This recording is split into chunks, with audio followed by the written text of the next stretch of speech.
I've been rewatching season 3, and there's this episode where Kody goes to visit his childhood friends. It is some classic television that really is a must rewatch if you're following Sister Wives. I actually saw this episode talked about on Reddit yesterday, and we are going to talk about Ken Grant's Kenergy in a video this weekend.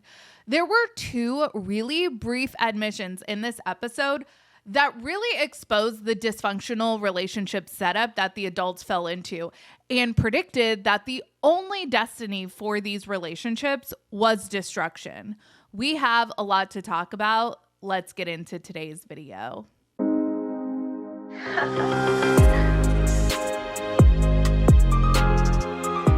Hey everyone, what's up? It's Sarah and welcome back to my channel. You guys, I am so excited to be partnering yet again with EarthBreeze. Who isn't looking to simplify their lives where they can? I know I am. And one of the household chores that I have found to be incredibly simple now is laundry, thanks to EarthBreeze. I love to find eco-friendly products that perform just as good, if not better, than what you can find in the store. I have a 4-year-old, she's almost 5, and an almost 1-year-old. EarthBreeze fights everyday stains and odors, giving you an amazing clean every time. And for those of us with young kids, EarthBreeze got rid of unnecessary chemicals for a formula that is kind to sensitive skin of all ages, including babies. Unlike liquid, powder, or capsule detergent, EarthBreeze looks like a dryer sheet, but it's ultra concentrated laundry detergent. It couldn't be easier. Just throw a sheet in with your laundry and watch it dissolve in any wash cycle, hot or cold. The Eco Sheets come packaged in a slim cardboard envelope that saves a ton of space. Switching to EarthBreeze won't only make laundry day easier for you, but also it will be easier on the planet. And if EarthBreeze doesn't end up being the 2024 update of your dreams, you don't even have to return it. Just let them know it's not for you and you will get a full refund. Go to earthbreeze.com/squad to get started with 40% off EarthBreeze Eco Sheets.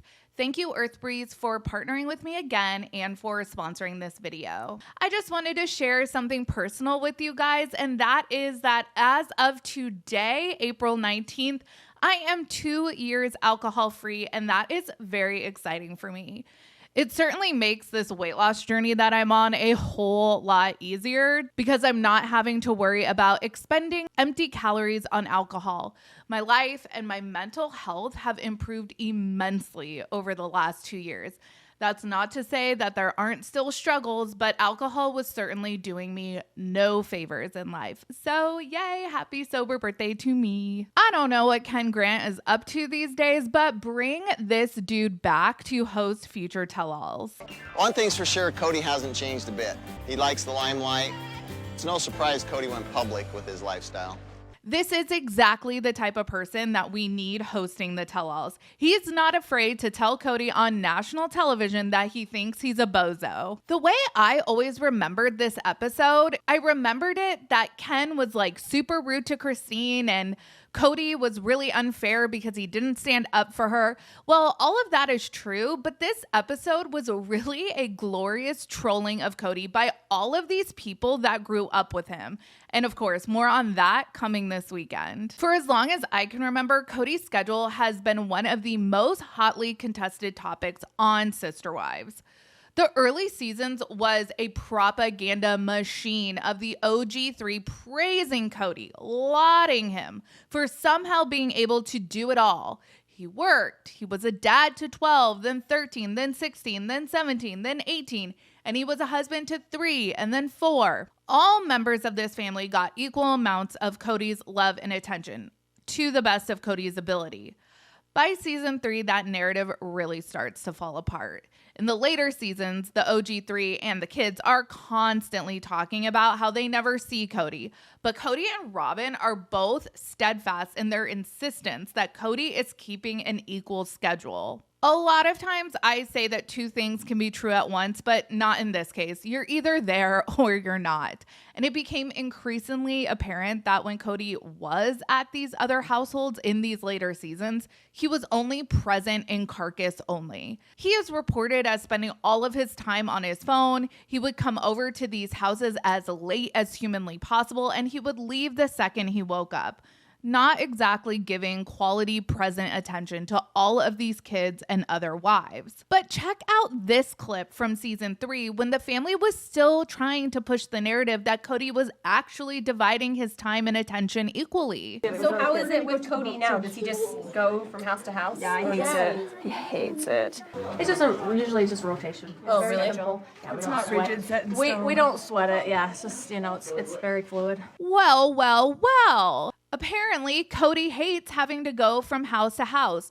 Oh, and Kody is just fluid with his rotation, Robin says. They don't sweat it. From my perception before Robin, Kody really did keep a pretty equal schedule. Of course, anniversaries and other special occasions would be worked around, but more or less each of the OG3 got 1/3 of Kody's time. And Kody had no problem telling a wife tough shit if she needed help and he was with another household. I mean, that's how we get Logan and Aspen doing morning and night routines for their younger siblings.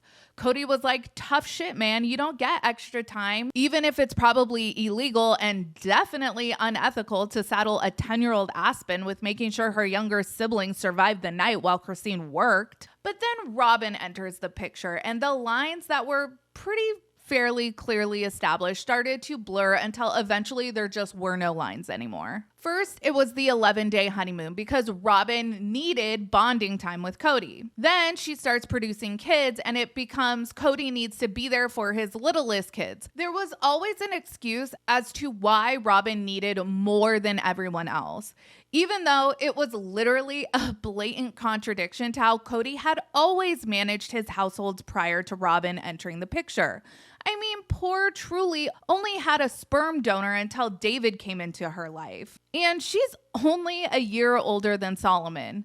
It's truly wild how much of a double standard the OG3 and the OG13 choked on over the years, all in the name of being a part of this higher calling. But that brings me to this very brief second admission in this clip. But you know what? I have a monogamous relationship with each one of them. And we all work at it. Okay, so now we know why the family ended up where it's at in 2024, some 15 seasons after this clip aired.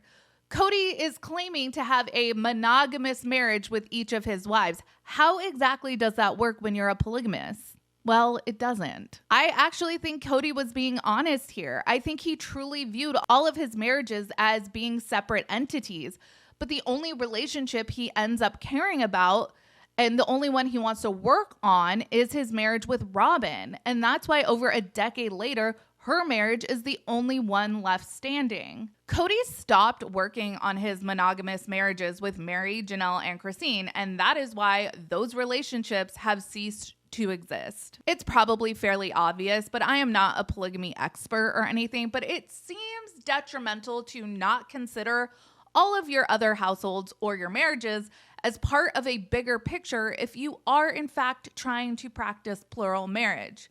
You can't put all of your time and energy into one wife without considering the detrimental effect that it would have on your other 3 wives and their children. And yet that's exactly what Kody does. Kody goes on and on about his big picture as he's whining when Christine declares she's finally had enough. But it's like, dude, you've never had a big picture. By your own admission here, you've only had 4 small pictures. These 2 clips don't even amount to a minute of content from this episode, and yet the revelations made here speak volumes. Christine reveals that Kody hates having to travel from house to house, and this is all before they even settle into the cul-de-sac homes. Then Robin decides for the group that no one is really sweating where Kody's staying. And finally, Kody predicts the downfall of his marriages by revealing that he considers himself in 4 separate monogamous marriages. I think a better classification of what Kody made of his marriages was a man with 3 wives and 1 mistress. And Robyn has done the absolute most over the years of trying to stay the mistress by isolating herself and her kids, refusing to blend in with the rest of the family, and always making sure Kody didn't have to do anything unfun at her house. She was always able to keep her relationship with Kody as somewhat clandestine. As always, let me know your thoughts down in the comments. Make sure you like this video and subscribe to my channel. Be sure to check out my second channel, Sarah Spills. A link for that will be in the description of this video. Follow me on Instagram, Threads, and X at Reality Squad, and I will catch you guys in the next video. Take care. Have a good one. Much love.